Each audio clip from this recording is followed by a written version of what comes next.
Welcome back, everyone, to the Northwood University Freedom Seminar. I'm Dale Matchek, Chair of the Econ program here at Northwood University.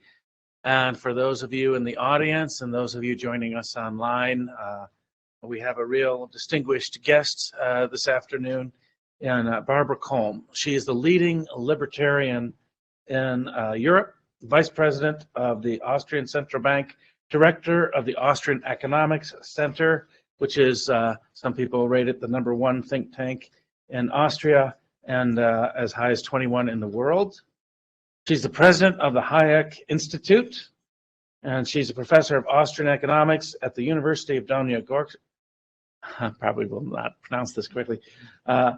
She must pronounce it for me. Donja Gorica, close enough, in Montenegro, and serves on several supervisory boards.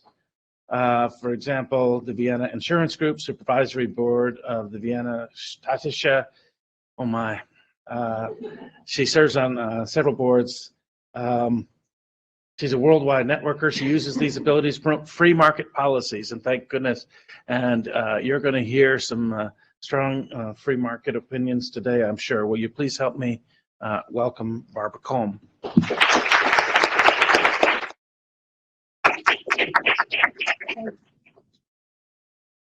Thank you very much for your kind remarks and opening remarks. And I have to apologize right away. My voice is cracking, and I actually should not speak at all. So I try my best to get through that. And if it sounds a little bit strange, please forgive me. I also wanted to say thanks to Alex Tokarev, who is pulling together this wonderful freedom program together today and yesterday. And he was the one who actually said, you know what, Barbara, let's bring the Free Market Roadshow back to the US again. And here we are. And I also want to thank my fellow speakers and both our teams for coordinating and collaborating. After all, as true libertarians and free market people, we believe in the division of labor and in networking. So that's what we have done.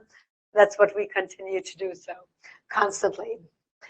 Before I get into my remarks, I would just simply show you two things.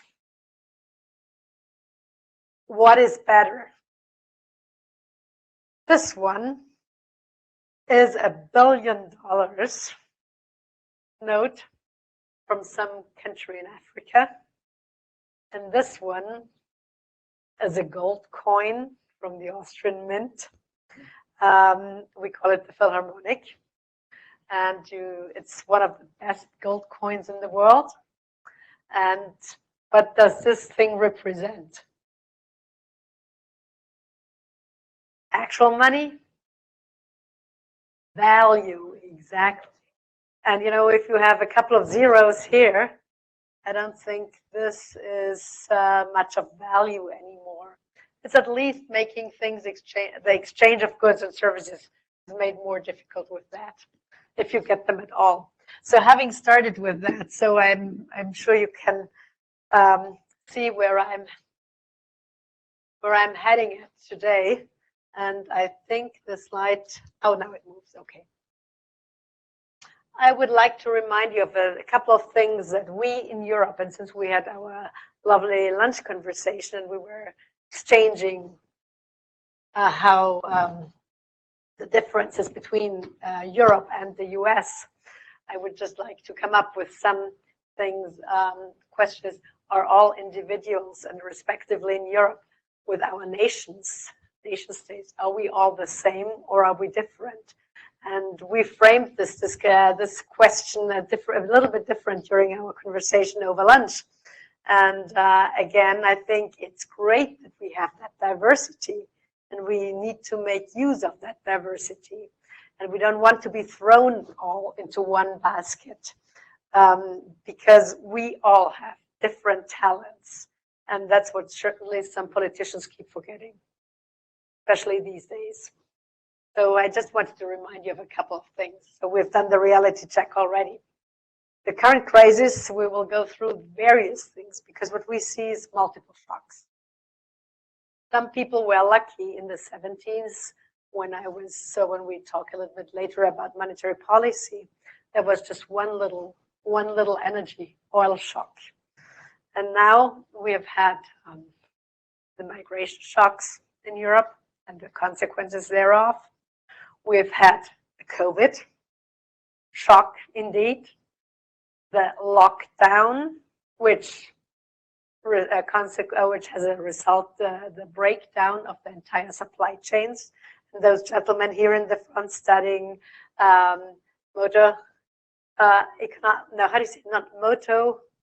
automotive business, they know exactly what it means when supply chains are broken up. And the consequences, of course, are if supply chains break up, the price mechanisms don't work anymore. What is the addition of that? Price mechanisms don't work. Inflation. One of the reasons. One of the many reasons. And then, of course, we had the last shock, the multiple shock that was added to that was the aggression from Russia towards Ukraine. So within a couple of months, we've seen so many different external shocks that, you know, it's too much for politicians to work on or work with. So what's the consequence of that? The rise of new socialism. In the middle way to serfdom, we call it, because we could not quote Hayek with the road to serfdom, the ultimate road to serfdom, which was published in 1944.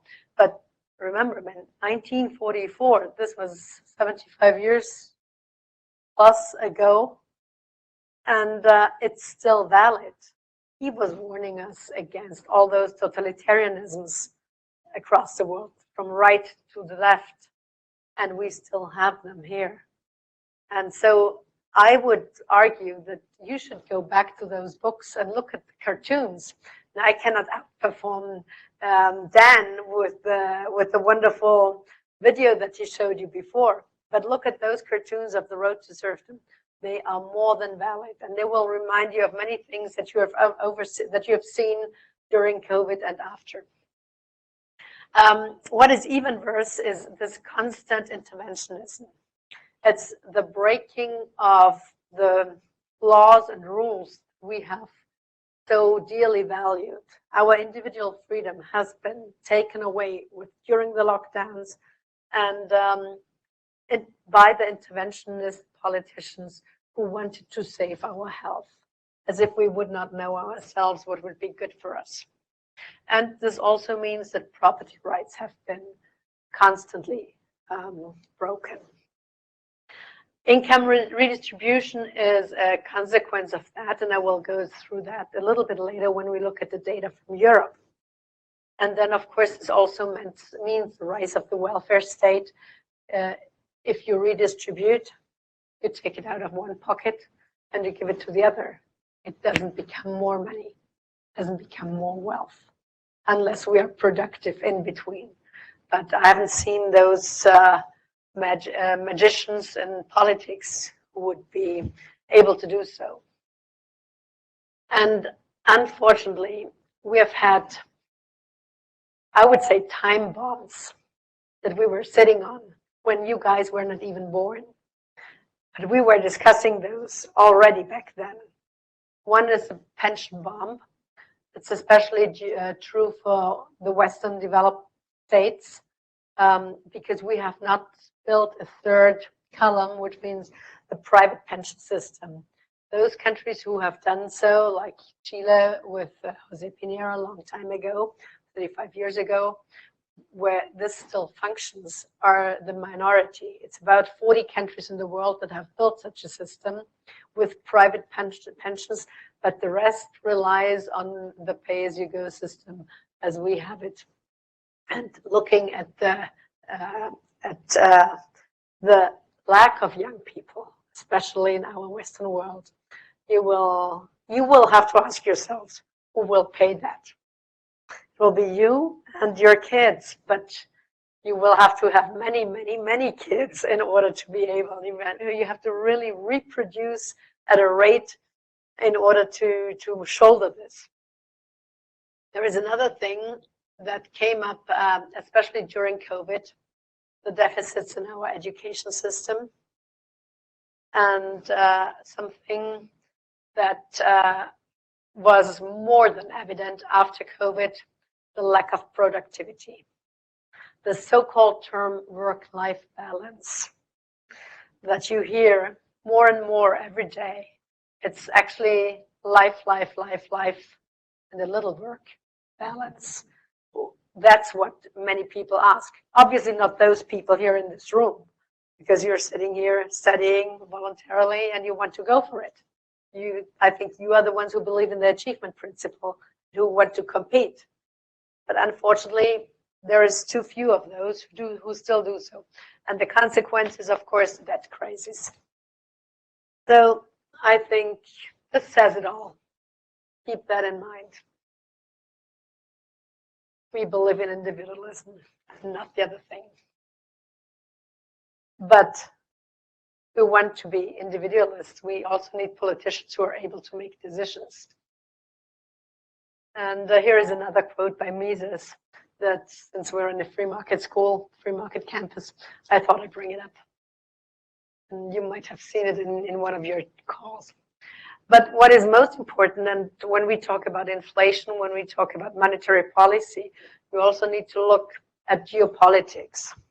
And for example, where does Europe fit in? Where does the US fit in? Where do China, India, and other big players in the economy fit in? And this has changed over the past 20 years multiple times. When the European Union grew, it all of a sudden became one market. Before that, it was France, Germany, Great Britain against the rest of the world. Now it's at least one Europe when you look at the economic consequences in fighting or at least competing with India, with China. Russia here is out again. This is why we are not the G7. We are now the G7. We're not the G8 anymore. So those things constantly change. And then, of course, we call this polycrisis, which is a nice buzzword for that. I will spare you, but if you have time, just Google it and look who is giving the most interesting explanations of what a polycrisis is. But actually, Larry Summers, who I usually do not quote, said, this is the most complex, desperate, and cross-cutting set of challenges that I can remember in the 40 years that I've been paying attention to such things. And right he is. I used this from a source. This is a Cascade Institute. This diagram. If we are now libertarians or pro-market people, we would certainly add some extra lines and would definitely just mark some other things that totally don't have anything to do with what is like here, for example. Look at that and mark it out, or give it a different angle, because as our colleague Friedman yesterday said, you can argue about climate action in many different ways, as long as it's privately based solutions, market-based solutions, entrepreneurial solutions, and not top down by government. So those are the most important things. But I just wanted to show you where we as economists have to navigate. And this is the macro level. This I jump over. And then this is one thing, the macro level. And the good thing about Austrian economics is that we don't separate between micro and macro. We look at the entire picture. And whether it was Karl Menger, who was the founder of the Austrian School in 1872, when he wrote his Principles of Economics, or whether it was the recent representatives of the Austrians, they were all looking at the big picture. And when Dan was talking about entrepreneurship, and when John and Terry will talk about the specific topic later, they will always look into what is going on in the big picture and what is needed on the micro level. So never separate that. That's truly important. So now let's go to the central banks, and I took the liberty here to quote Alice Rivlin. She was the Fed's vice chair in the 1960s, and she actually said that it's a job of the central banks to worry, but to worry for the right things. And there is a big difference between the Fed and ECB with regards to their mandates. So the ECB has the mandate of financial stability, and the stability of the prices, which is target inflation, and we have a threshold that inflation must not be higher than 2%. And that's a good joke. You know, it's in Europe, it's much higher now. Does anybody know the average? It's a +10. So I'll show you some numbers later. So if you look at that, they obviously did not fulfill their job. And the Fed has a third mandate, making sure that the labor market is stable as well. So we Europeans don't have that, but you have, but the Fed has it. And here is what has happened over the past couple of years. You know, we were kind of stable even after the big financial crisis. And then all of a sudden, you know, sparked. But we saw the first sparks already that inflation will rise in 2019. In 2018, in Europe, we had many elections also for the European Parliament. And the so-called Green Deal was announced.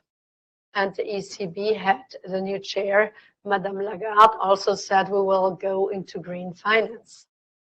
So this is two single issues. The one question is whether it's a mandate of a central bank to go green, and what kind of policies you want to support. This, I have a slide on that later. But the other thing was the announcement of the Green Deal, which means all of a sudden we shut down all our coal and nuclear power plants. We eliminate regular cars. We only drive e-cars, etc., etc. And there is something that you know as engineers or as students from business, there is something like a time gap. If you announce, we change, takes a while until the entrepreneur interacts, finds new solutions, finds new technologies, and then the market adapts. And this time lag was not even discussed by the policymakers. They didn't consider that. So what happens? All of a sudden, prices shoot up for the energy. This was the first spark. And then we had a couple of other shocks, which in addition destroyed that. So I'll go through that just briefly because you have a similar history here in the US. After those lockdowns had happened, all of and the supply bottlenecks kind of were solved. We really kind of saw the spark in the end of the light in the end of the tunnel. But it was just a brief respite in 2021. And then in 2022, when finally the supply bottlenecks were driving the inflationary environment further, and the slowdown really happened because of the war in Russia and the sanctions. Things got worse. And here to remind you and also to make you sure why, when you remember Dan's talk, if you give money away, which is in the end taxpayers' money, to states and citizens individually, you either can do this via additional spending and foregone revenue, or, and this is definitely better solution, equity loans and guarantees. And there were actually only a couple of countries who used the second and not kind of gave money away, but used equity and guarantees, which was Japan, in Germany, and in Italy. And they were much better off.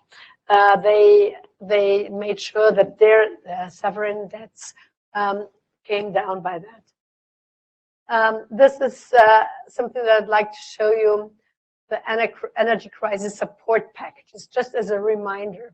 This is September 22. If you add kind of 5 months later now, then all those countries here would be up here.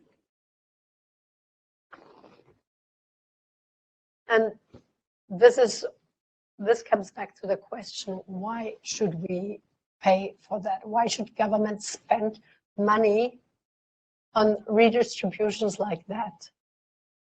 Does it help the consumer? Does it help the individual? Will he be better off?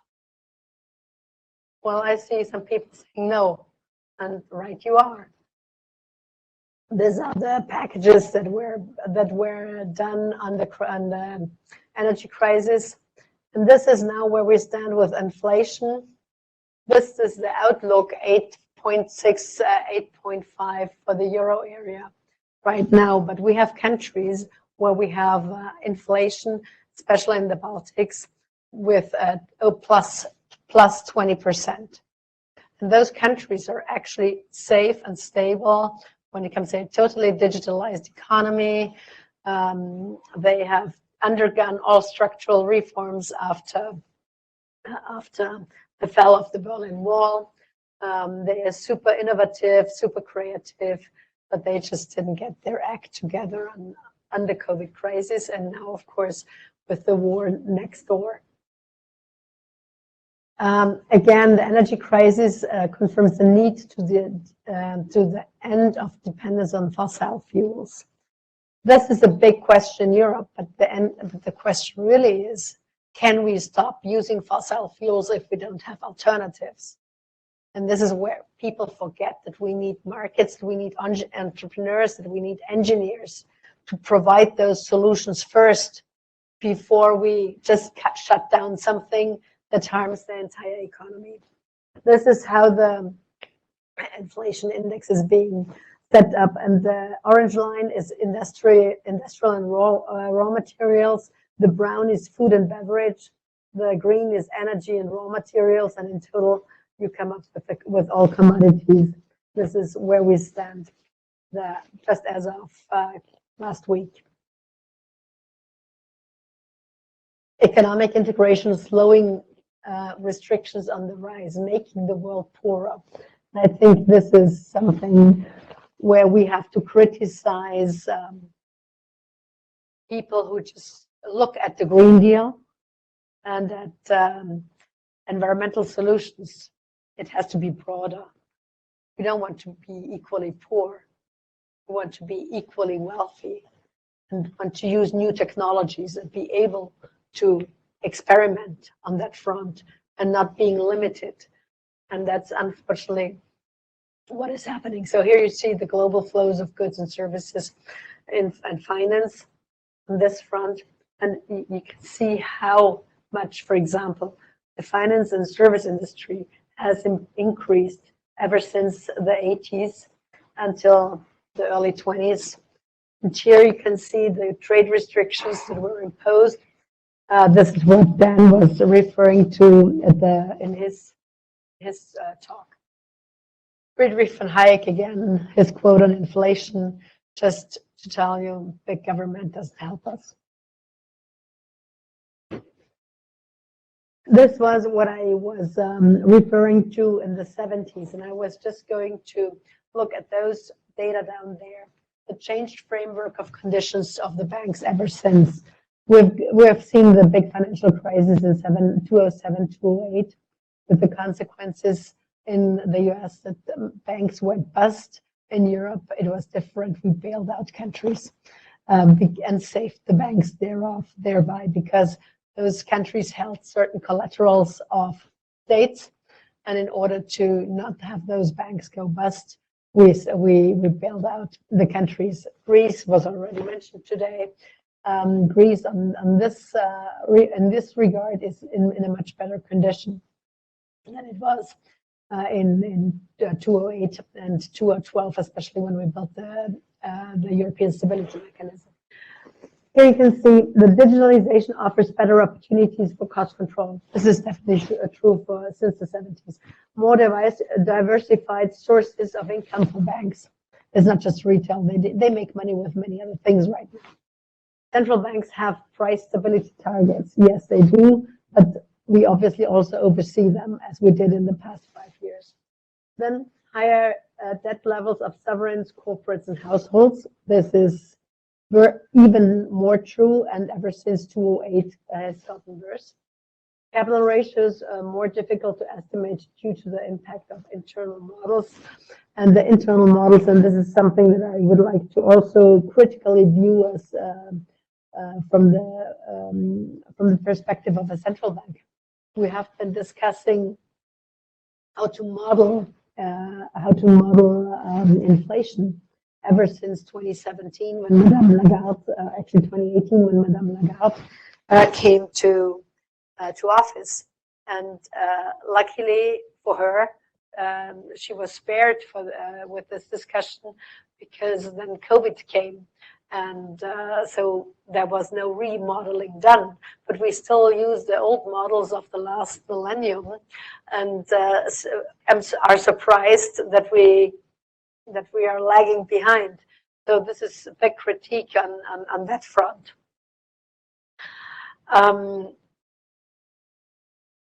Well, the acceleration drives inflation.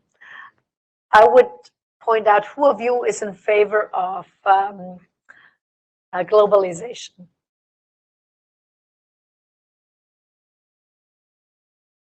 What about you? You don't like globalization? I would just say no. An unfair advantage, okay. So now we would have to define what is fair and what is unfair and what is advantage. So, but you are a competitor, right, aren't you? You believe in sports and you believe in your own talents. So don't you think that countries can also adapt to those who are better and provide the right framework? Yes. So where do you see the unfairness then? I would say the unfairness. I would say really governments have a strong hand in their economy. Okay. What would you say if you look at the country that has is #1 in the index of economic freedom, namely Singapore? The argument actually that you just made, because it's not a democracy as we see it in the Western world, but it's still obviously a way of being most competitive, lowest taxes, little bureaucracy. See, so careful what you argue for. Just let's always take a step back and rethink. Inflation pressure for the rise of global commodity prices. I think this you have seen all over. Greening the economy. Here we are, what many politicians keep forgetting, that if we want to save the world with reducing CO2 emissions, which is fine, we need to allow alternative energy sources. And this takes time. And we also need to look into the consequences of those energy sources. And yesterday when we were driving here, we were looking at the windmills, and we were looking what are the negative externalities of those windmills. Are they really the right solution to what we need? Is it, does it make sense if governments subsidize those windmills? I mean, you, the taxpayer, are subsidizing that directly or indirectly. Do you want that? No, exactly. So careful. So whatever we do with the emission trading system, we have to look at the consequence of each and every of our steps. And the rising prices for the CO2 certificates will of course also contribute to inflation. We have calculated that prior to the Russian invasion, approximately 0.5% of the inflation was due to this climate issue. Regional differences right now with regards to inflation, apart from Japan, we are more or less in the same boat. This is where we stay, where we are staying these days. Right now, 2020, as of 2023, globally, and you can see the differences between OECD, IMF, and the European Commission is at least to 0.5 percentage point, if not more. So this is always who you ask, who is taking care of those. And then we see the forward guidance. The European, and why I'm showing you this graph is because the European Central Bank has said we have stopped forward guidance right now. We will not imply for the markets to make the decisions. We'll simply wait and go ahead until we will see that inflation is going down before we reduce the interest the interest hikes again. So that's pretty clear. And so those so-called forward guidance discussions that were celebrated literally by the media all over are stopped now, at least for the next months. These are the prognosis for the euro area. However, going down to this should be 2% mark.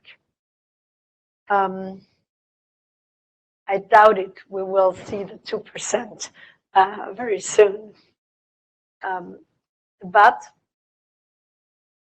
while we are looking on price stability, we also look at the interest rates, the payments that governments have to do. The blue line is Germany, the red is Austria, the yellow is Italy, and green is Spain. And the public debt levels are there on the other side in terms of GDP per capita. But we also have to look at the collaterals and their average time. Here you see the same, and on the other side you have the average interest of the collaterals held by the government. So you see the interests are going down, which is good for the taxpayer, but and for the governments, it's for the central banks not. And here we come to the monetary policy measures that we see. And I would like to focus on this next slide and more here. This is the amount of money ever since the big financial crisis, when we put extra money into circulation. This is the so-called CPBB, which ran out right after the financial crisis had occurred and when we had built the European Stability Mechanism. This one is the APP, the Asset Purchasing Program that we started with 2013, actually 2014, with the European Stability Mechanism. And this is the PEP, Pandemic Emergency Program. So when we all were running berserk back then in 2012, and when I say we all, it was John, it was Terry, it was Dan, it was Richard, all the gentlemen that you had heard before, we were all running, we say, hey, the central bank must not do this. This is not the task of the central bank to bail out countries and to print collaterals. And we were saying, no, go. And if you see the level, the blue line, the red line, this is nothing in contrast to what we have seen over the past 5 years. And that's the warning. That's even this is the big wake-up call. It's and this is the amount of money that you have in the balance sheets. And the question is, how do we get it out of the central bank's balance sheets without doing harm to the economy on the one hand, without triggering stagflation, and without just simply destroying growth. And there we can only be very careful and do it from a very low, slowly. Because the real programs that we would have loved to see, the outright monetary transactions that were actually both announced in the US and in Europe, have actually never come to practice, because those have certain conditions that the state must participate. The EU and IMF have to be part of these 8 programs, and the requirements that they had to meet were pretty high, and which meant structural reforms, cut spending, and that was not the case. So this is where we stand these days. And this has all happened within an environment where interest was 0 or negative. And what is interest rates? Interest rates is the price for money. So if money doesn't have a price, things like that happen. So how do we then go back to the real, to the monetary policy tightening? How do we reduce the debt levels? And what other tools do we have in our play box? To be honest, in the central bank, not much. And there is one other thing that I usually say at the very beginning. One has to make sure that monetary policy is kept totally independent from fiscal policy. That those two are not mixed up, and that politicians do not intervene in monetary policy. And at least that we have not followed over the past years. So there were constant interactions, constant interventions, whether it was the bailouts, whether it was, helping to reduce the debt levels, etc., or reducing the interest rates. Here I have something just as a reminder for your economic classes: R star, the natural interest rate. What do you think the natural interest rate would be right now these days?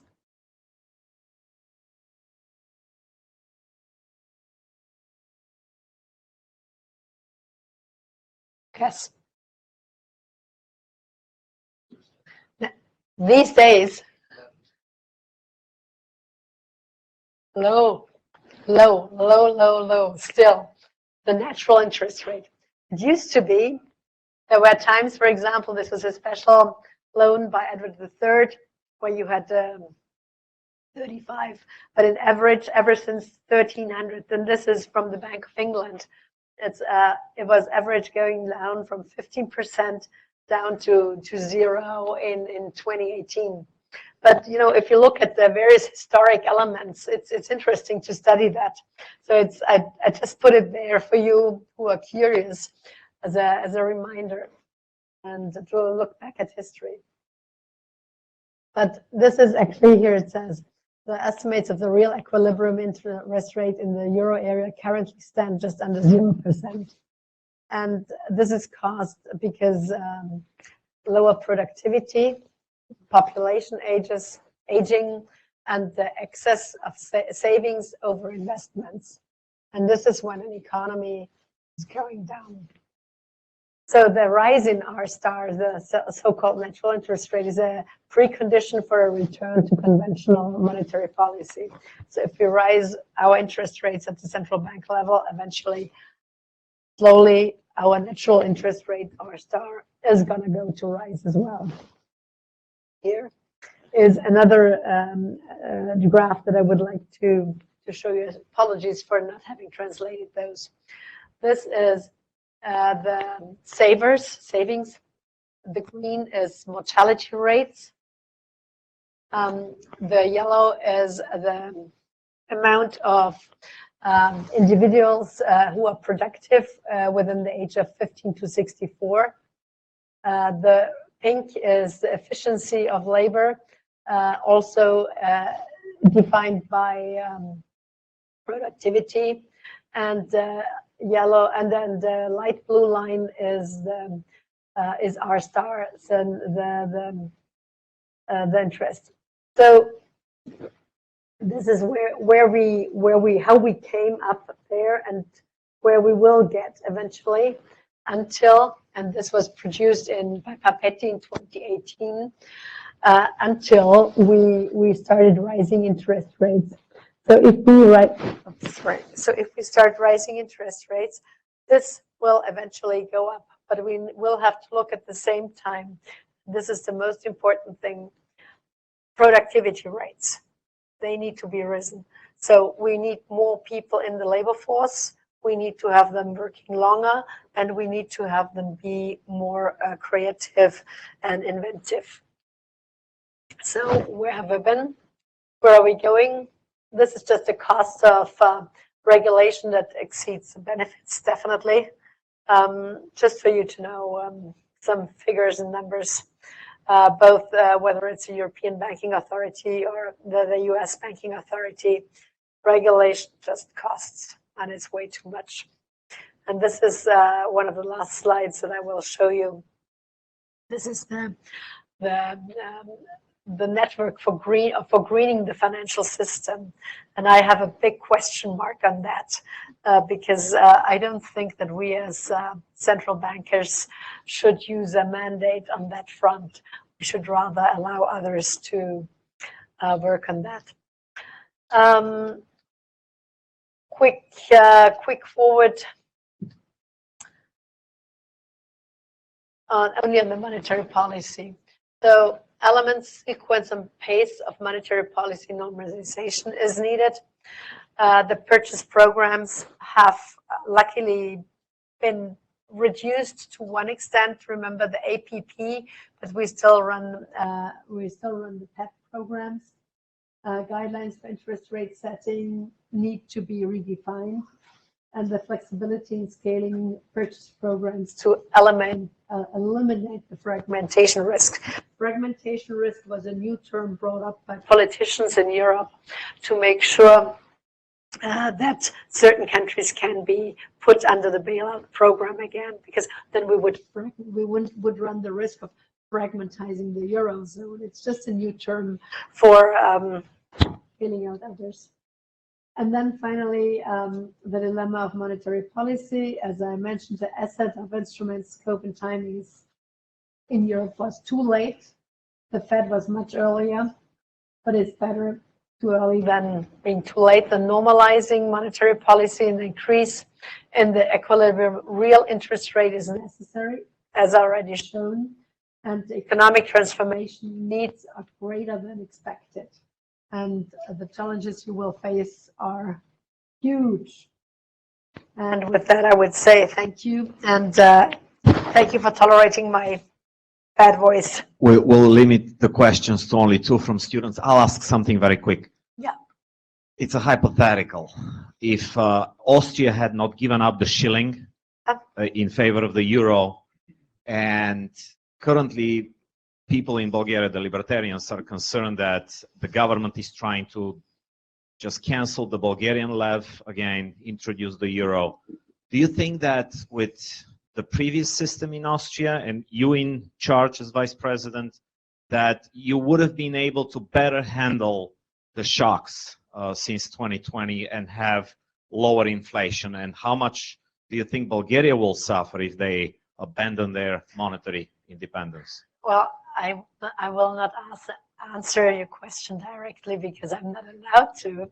So I will give you a different angle, but you will understand what I mean. Let's look. Austria's shilling was always tied to the German mark. So we had a currency board, and this was always tied together. So our fate went with the German mark. When they were up, we were up. When they were down, we were down as well. But there is a small country in Europe that is called Switzerland. Swiss inflation is much lower than the average in Europe. It's around 3%, 4%, depending. Their energy is totally independent from importing Russian gas or other gas sources or all other gases, or because they have their own nuclear power plants, they have their hydro plants, and their industry is less energy intensive. So this is one thing. Second thing, they have truly direct democracy. In each canton, you may vote for on whatever. So this is truly direct democracy. People vote with their feet. If they don't like the taxes in this canton, they move to the other. If they don't like the school system in this one, they move to the other. They are totally flexible. Plus, they have their own central bank. However, their central bank has the largest deficit right now because they had to stabilize the Swiss franc during the last years in a special way. But all central banks running deficits these days, no matter what the Treasury has done in the respective central bank. But even the Swiss now has a negative result. But having said that, the Swiss did the right job, and that's probably what other countries should follow suit. Yes, and so I mean, we have the same issue with Croatia. Croatia joined the euro as on the 1st of January this year, and all of a sudden they realized inflation is going up much more. So you talk about globalization and everyone trying to be wealthy together rather than being poor together. And you talk about competition between countries and our friends and things like that. How come especially the US will send out resources and say our military to help say Ukraine, and we're not charging for that? We should be putting an interest rate on that or something like that, because then that would help our inflation and our debt here. Because right now the taxpayers are paying for basically the military to have a job, essentially. Well, that's the first part of the question. Countries that are competing with each other. I think it's the best solution. If you look at Europe, for example, Europe has always been most successful when the economic entities were bigger than the political entities. In other words, when regions, nations were competing among each other or with each other for the best talent and for the best ideas, for the best enterprises. And that has helped bring Europe up. If we look at now, I mean, what Hayek said, competition is a discovery process. And which means, in other words, that, you need to experiment, you learn, you try things out. And when it works, then let's do it, and then others will either follow suit. But if you're faster, that's better. And Dan mentioned a couple of countries who are competing on their tax levels, but others are competing on their jurisdictional levels as well. And the rule of law, for us is a given. But there are many countries where you cannot rely on whether your rule of law is not existing. But maybe there are other opportunities there. So competition is definitely a precondition for economic growth and well-being, and I would not underestimate that. And the one size fits all, as we have seen it in Brussels, does not work, because we are diverse, luckily. And the last question, and then the question with regards to whether you would put interest on military service. I think in the end, we in Europe pay the price for it. That's for sure. And on the one hand, we are glad that there is one NATO country that has these powers, whereas other European NATO countries are not as strong as they should be. But we will all pay the price for it. There is no such thing as a free lunch. Yeah, you were talking about COVID-19 effects earlier, and I was wondering if Europe did a similar thing to the United States, how businesses could loan money from the government PPP program, pretty much next to nothing, and then ended up not having to pay it back, causing massive inflation and not helping our situation. Was Europe in a similar situation? Thank you for the question. We had a big variety of different measures in Europe. The best country, definitely, the country that came best out of this COVID crisis was Sweden. Sweden did not do the lockdowns. Sweden had made only actually one mistake at the very beginning during when the rest of Europe locked down for at least 2 weeks in March of 2019. Sweden kept open, but did not make measures to save their elderly. So even the elderly homes and care homes were open, and that was when there was no medication available, that more elderly people passed away. And the average now, after 3 years, we know this was just a spike, and now it's equaled out. So Sweden's economy was not locked down. Sweden's enterprises were not bailed out. They did not get subsidies. They literally went through it and only suffered from the global lockdown shortages in the supply chain. But their local stuff went well. Germany, Austria, and Italy, many other countries did additional things that from a libertarian pro-market perspective were totally negative. First of all, the lockdowns. This is also an ethical question, apart from that, a moral question. Am I allowed to lock somebody in? Am I allowed to force somebody to be vaccinated? That's one thing. But the other thing is, if if you're forced to shut down your enterprise, you must not work. Then you get subsidies by the government. And then they find out you're paid, say, for example, restaurants, hotels.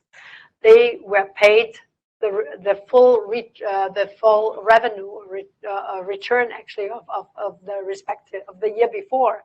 So they didn't have to buy food. They didn't have to pay for the HR. They didn't have to pay for whatever, but they received the entire amount. So this is a little bit of an imbalance. And now they finally find out, oh, this was wrong. And now they make them pay certain things back.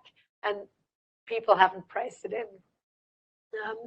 That we will see some companies go, or many companies go bust because of that. Plus, that's the worst thing. There were subsidies for individuals all over, especially now with the energy crisis. We had the 500 euro bill that everybody received. Every individual in Austria had received a 500 euro bill just because the energy prices arose. We will pay that as well, but they just, in 3 years' time, and it doesn't help anything.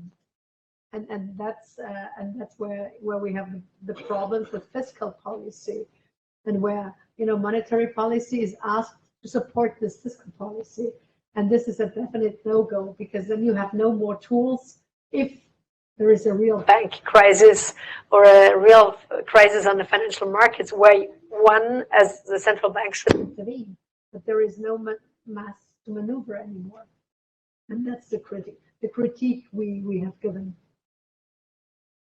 For Kolm and the Free Market Roadshow, this is the most important factor in Europe that stands for liberty. Thank you so much for being with us and talking, even though your voice. Thank you.